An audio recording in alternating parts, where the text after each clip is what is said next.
कठिनाइयों में सूझ की विजय होती है।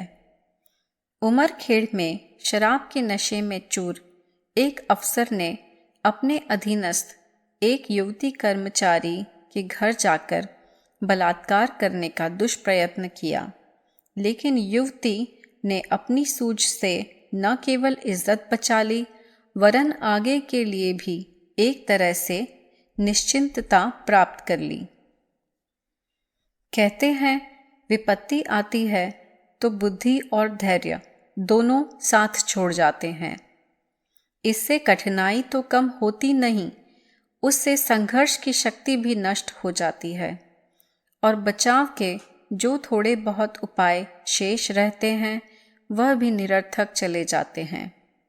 कैसी भी आपत्ति आए, मनुष्य बुद्धि और विवेक से काम ले तो उसमें से आधी तत्काल दूर हो सकती है। शेष को उन प्रयत्नों के फलस्वरूप दूर किया जा सकता है। पूर्ण फल न मिले तो भी धैर्य और सूझ से काफी हद तक आत्मरक्षा हो सकती है। युवती सूझ से काम न लेती और तुरंत चिल्ला उठती तो संभव था वह दुष्ट व्यक्ति वहां से खिसक जाता और वह आवश्यक प्रमाण जुटाकर उसे अपराधी भी न ठहरा पाती। द्वेष बढ़ता और या तो वह बाद में परेशान की जाती अथवा नौकरी से निकाल दी जाती। ऐसी स्थिति में स्वयं को निराश्रिता माता का गुजारा करना मुश्किल हो जाता।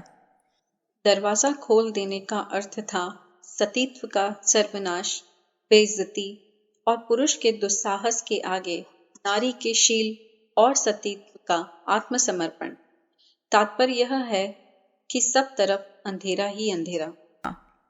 जिस समय वह अधिकारी नशे में चूर होकर पहुंचा और युवती को पुकारकर दरवाजा खटखटाने लगा, युवती ने हिम्मत और धैर्य से काम लिया। दोनों परिस्थितियां उसके सम्मुख आ खड़ी हुईं। उसने एक क्षण में सारी बात का निर्णय कर लिया और उसकी यही सूझ रक्षाकारी सहयोगिनी सिद्ध हुई।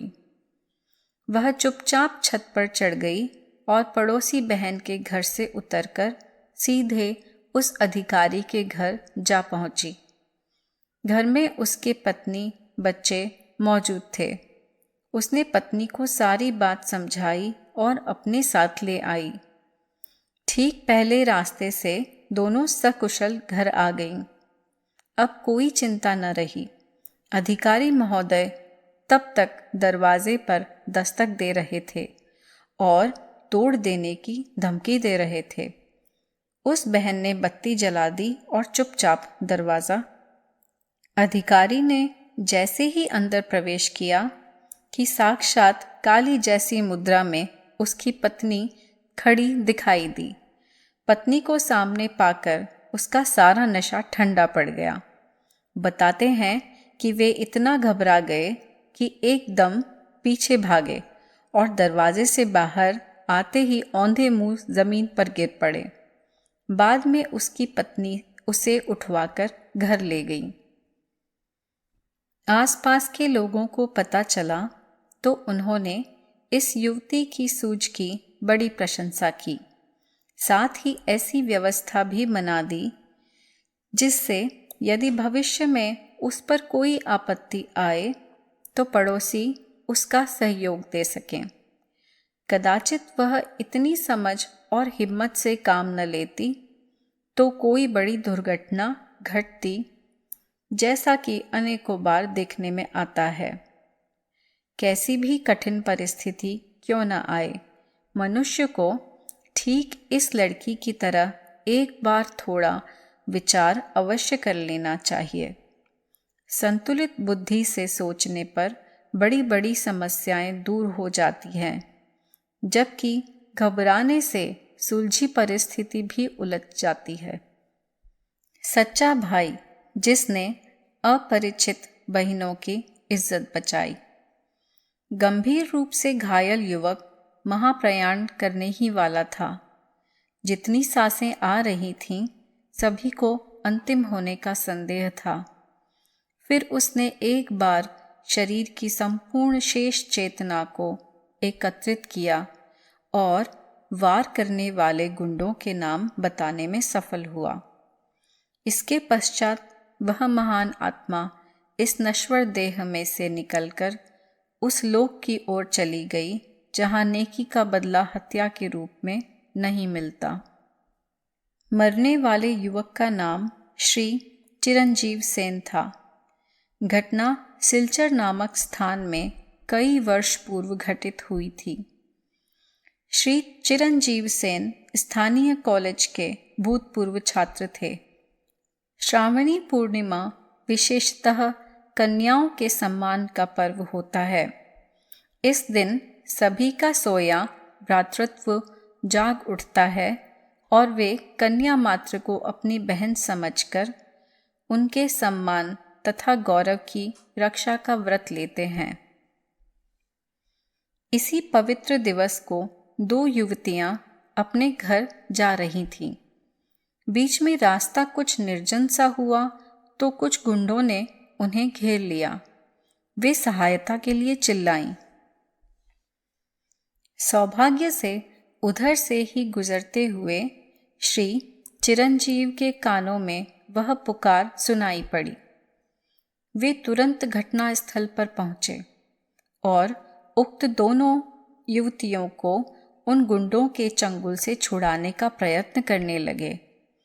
इस प्रयत्न में उन्हें उन गुंडों से संघर्ष भी करना पड़ा, पर वे युवतियों को बचाने में सफल हुए और रिक्शे में बिठालकर उन्हें सुरक्षित रूप से उनके निवास स्थान पर पहुंचा दिया।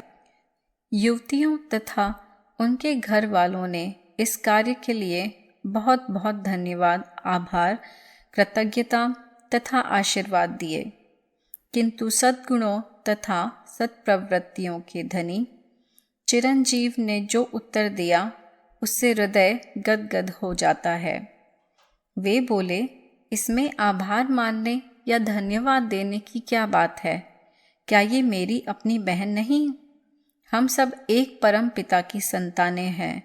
फिर आज तो रक्षाबंधन का पुनीत पर्व है। यह तो मेरा ही सौभाग्य है जो मुझे बहनों की रक्षा करने का अवसर मिला। यह तो मेरा कर्तव्य ही है। किंतु वे गुंडे भी चुप न बैठे। उन्हें वह बात न भूली और दूसरे दिन रात्रि में घात लगाकर अकेला पाकर चिरंजीव को धर दबोचा। वे कई थे और ये एकाकी। उनके पास हथियार थे और इसके पास केवल एक सद्भावनापूर्ण हृदय था। कभी कभी पाशविकता भी विजयी हो जाती है। पता नहीं किस दुर्भाग्यवश उन सब ने मिलकर चिरंजीवी को छुरे से गंभीर रूप से घायल कर दिया और जब तक पुलिस आती वे सब भाग खड़े हुए। अस्पताल पहुंचा तो दिया गया, लेकिन जीवित वापस नहीं लाया जा सका। समस्त सिलचर वासियों ने उसकी सामूहिक रूप से शव यात्रा निकाली। अनेक शिक्षण संस्थाओं की ओर से उसे पुष्पमालाएं पहनाई गईं। अन्य अनेक सहृदय व्यक्तियों ने भी भाव भरी पुष्पांजलियां चढ़ाकर उसकी कर्तव्यपरायणता के प्रति अपनी भावना व्यक्त की। और वे दोनों कन्याएं जिनके लिए उसने अद्भुत साहस का यह फल पाया था, उनके हृदय के शोक का अनुमान कोई सहृदय व्यक्ति ही लगा सकता है। मृत शरीर में भी चिरंजीव के चेहरे पर एक दिव्य मुस्कान तथा अलौकिक संतोष झलक रहा था। महिला का सराहनीय साहस। इसमें जरा भी संदेह नहीं कि साहस मनुष्य का सबसे सच्चा और शक्तिशाली साथी है। इस साथी का सहारा लेकर ऐसे काम आसानी से किए जा सकते हैं कि जो सामान्यतः कठिन मालूम होते हैं। साहस मनुष्य की बड़े संकटों में रक्षा कर लिया करता है। साहसी व्यक्ति के सामने भय अथवा निराशा का तो प्रश्न ही नहीं उठता। मोतीहारी क्षेत्र के पताही थाने के अंतर्गत एक गांव में रहने वाले महेश्वर शर्मा नामक व्यक्ति के घर 2 बार चोरी हो गई, किंतु अब की बार जब चोर चोरी करने आया तो उनकी पत्नी ने अपूर्व साहस का परिचय दिया और उसे न केवल अपने दुष्कर्म में असफल ही कर दिया, बल्कि पकड़कर पुलिस के हवाले कर दिया। उस दिन श्री शर्मा कहीं बाहर गए हुए थे। घर में पत्नी अकेली ही थी। रात को बाहर तरफ से मकान बंद करके सावधानी से सोई, लेकिन चोर आया और सेंध काटकर उनके माल का बक्सा ले जाने लगा। सतर्कता से सोई हुई महिला जाग गई और उसने चोर को पकड़ लिया। घटना का विवरण इस तरह प्रकाश में आया। भोला माझी सेंध फोड़कर शर्मा जी के मकान में चोरी करने के लिए घुसा। उसने सारा सामान बांधकर अपने साथ लिया और माल का बक्सा उठाकर सेंध की ओर चला। तभी शर्मा जी की पत्नी सरस्वती देवी की आंख खुल गई। उन्होंने चोर को देखा, लेकिन घबराई नहीं, साहस से काम लिया। वे धीरे से उठी और बक्सा ले जाने का प्रयत्न करने वाले चोर को पीछे से कसकर पकड़ लिया। अब तो चोर की हक्की बक्की भूल गई। उसने बक्सा तो डाल दिया और अपने को छुड़ाने का प्रयत्न करने लगा, किंतु सरस्वती देवी उसे कसकर पूरी ताकत से पकड़े रहीं और कहती रहीं, खूब चोरी कर करके गिधा है, अब की तेरी सारी कसर निकाल दूंगी। सरस्वती का सारा साहस बढ़ता गया और चोर घबराता गया। वह जोर लगाता हुआ सेंध की तरफ आया और उसमें घुसकर बाहर की तरफ जाने लगा। सरस्वती देवी ने फिर भी उसे छोड़ा नहीं। चोर सेंध में घुसकर बाहर जाने लगा तो सरस्वती देवी भी उसको पकड़े हुए सेंध में घुस गईं और उसी के साथ बाहर निकल गईं। अब की चोर ने फिर पूरा जोर लगाया, पर सरस्वती देवी ने उसे छोड़ना तो दूर, उल्टे जोर का झटका देकर पृथ्वी पर दे पटका और उसकी छाती पर सवार होकर उसकी मरम्मत करती हुई चिल्लाने लगी, चोर चोर, चलना दौड़ना। पुकार सुनकर पास पड़ोस से गांव के लोग दौड़ आए और उन्होंने देखा कि वह साहसी महिला चोर की छाती पर सवार होकर उसकी मरम्मत कर रही है। लोगों ने चोर को संभाल कर पकड़ लिया और सरस्वती देवी को निश्चिंत हो जाने के लिए कहा। सरस्वती देवी उसकी छाती से उतर पड़ी और लोगों ने चोर को संभल कर बांध लिया। तब तक कुछ लोग रोशनी लेकर आ गए। लोगों ने प्रकाश में देखा कि वह भोला नाम का बड़ा पुराना और सरनाम चोर था। भोला ने शर्माते हुए उत्तर दिया, यह तो एक दिन होना ही था। बुरे कर्मों का घड़ा तो शीघ्र ही भर जाता है, सो मेरा भर गया।